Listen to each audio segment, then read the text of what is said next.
11 years ago, the United States unjustly invaded Iraq for the second time. Once again, the war was based on deception. The invasion has destroyed Iraq. Over 1 million people have died. Over 200 people have died in the past 2 days from ongoing violence. This war cost Americans $1 trillion and all credibility among thinking people across the world.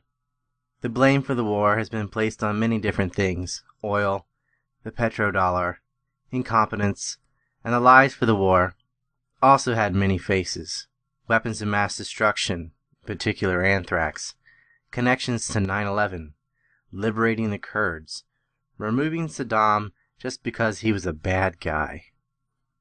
None of the rationalizations or explanations really look at the neocons who actually started the war and why they did it. The U.S. went to war for Israeli interest, not energy or monetary interest, and certainly not to remove a military threat to the United States, much less liberate the Kurds. One must remember that this was the second war with Iraq. The U.S. used fake satellite photos and fake testimony about babies on incubators to start the first war. This was before the European Union and before the Euro. And the lies that led to the war in Iraq for the second time began right after the first war ended, still before there was a Euro or a European Union which could break the petrodollar monopoly. It had nothing to do with the petrodollar. It wasn't oil companies either who wrote these lies about Iraq. It was the neocons, a bunch of Israeli firster, Israeli partisans working in the Defense Department and in media outfits. It was not incompetence. The Niger forgeries are not incompetence. They're intentional lies. You cannot accidentally forge documents. And even after they were debunked, they continued to say it anyway. They recycled lies in 2001, 2, and 3 that had already been said in the 90s. It's only that post 9/11, this kind of fear-mongering tactic had enough clout to work. They erroneously attached Iraq to 9/11 by saying that Mohammed Atta, who was a lead 9/11 hijacker, met in Prague with senior Iraqi officials. This was written by James Woolsey and Gary Schmidt of PNAC, run by William Crystal and Robert Kagan. They also published it in the Weekly Standard and echoed these remarks.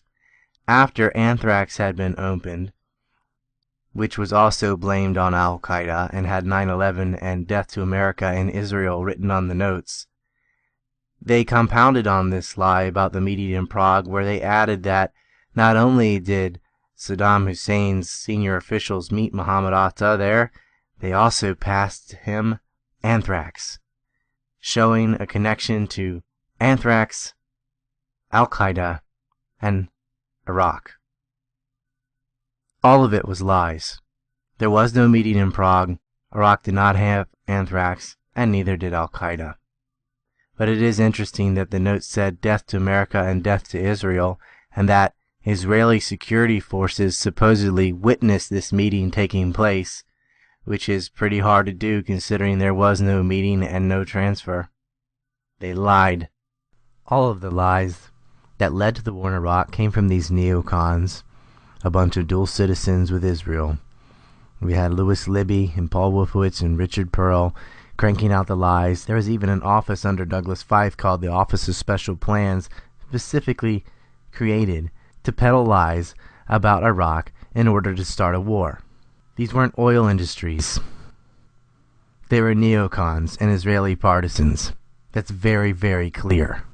And look at the threats on Iran. And look at the policy in Syria. It's directly from Oded Yinnon's policy papers, from Israeli think tanks, from the Clean Break papers, also authored by Israeli partisans. The U.S. doesn't benefit from having conflict in Syria or with Iran. They say, oh, well, they're attacking Syria via proxy and aiding Al-Qaeda, in order to soften up Iran. Soften up Iran for what? How is it in U.S. interest to dismantle Iran? They should be trading with everyone. It's in Israeli interests for America to have sanctions on Iran. It doesn't benefit Europe or the United States to put sanctions on oil that they need. Iran's not a threat to the United States. They can't even reach America. They're a threat to Israel. And the foreign policy in the United States is bought and paid for by AIPAC, an unregistered foreign lobby that has occupied the Congress. Israel receives more foreign aid than the entire continent of Africa by a factor of 7. They receive more foreign aid than any other country in the world from the United States. And these are all forgiven loans. These aren't like the predatory debt schemes that happen to the third world.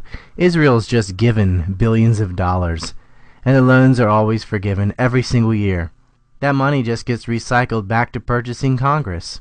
They bribe them with money that they got from their bribes. It's a circle. Congress doesn't care because they're giving away other people's money. And so the U.S. is depleting its treasury and risking the lives of their soldiers for Israeli interest.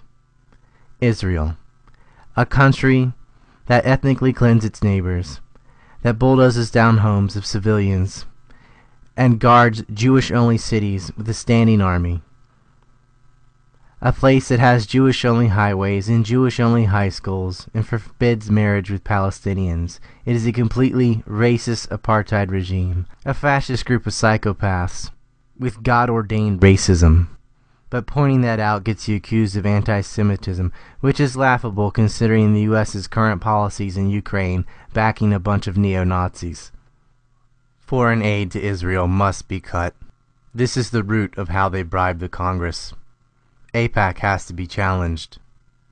I tip my hat to everyone who attended the Summit on Israel's Special Relationship on March 7th, which was broadcasted on C-SPAN 3, and I encourage everyone to watch that. We have got to take our country back. We cannot allow a cabal of racist lunatics to determine U.S. foreign policy. It has been detrimental to everyone for over 60 years.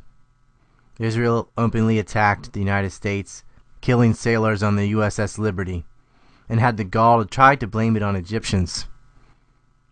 And then they backpedaled and lied and said they thought it was an Egyptian boat, when clearly that was not the case. You can ask any survivor. This is ignored.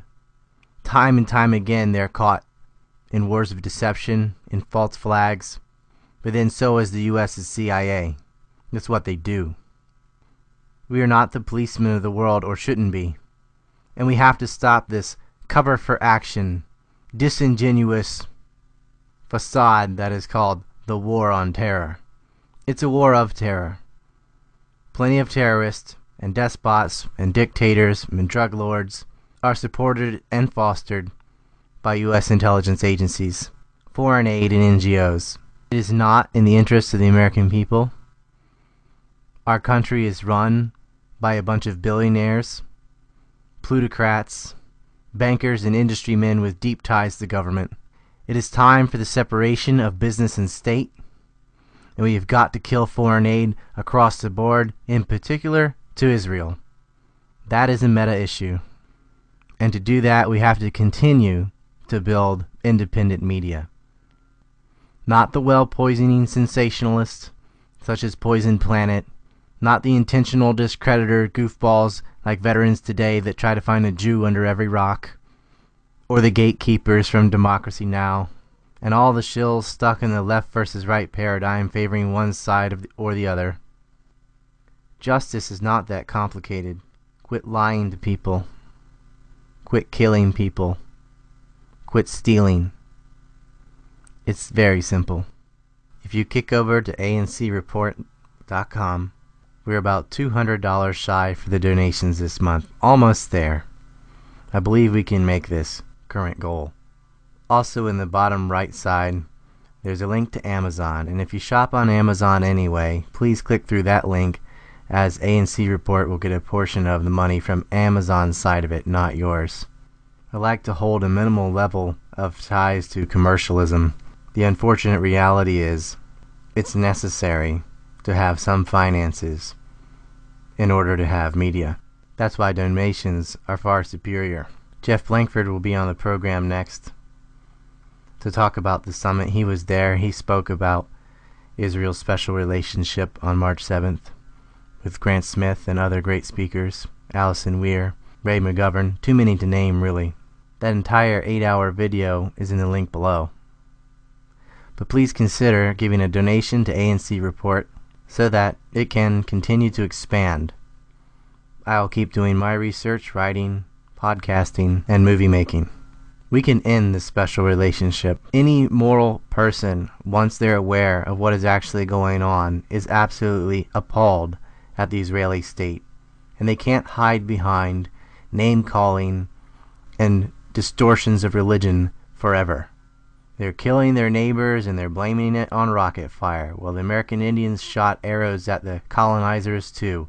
Anybody would when you're being ethnically cleansed. It's pure genocide, and there's no rationalization for it. And the United States of America should have no part in it.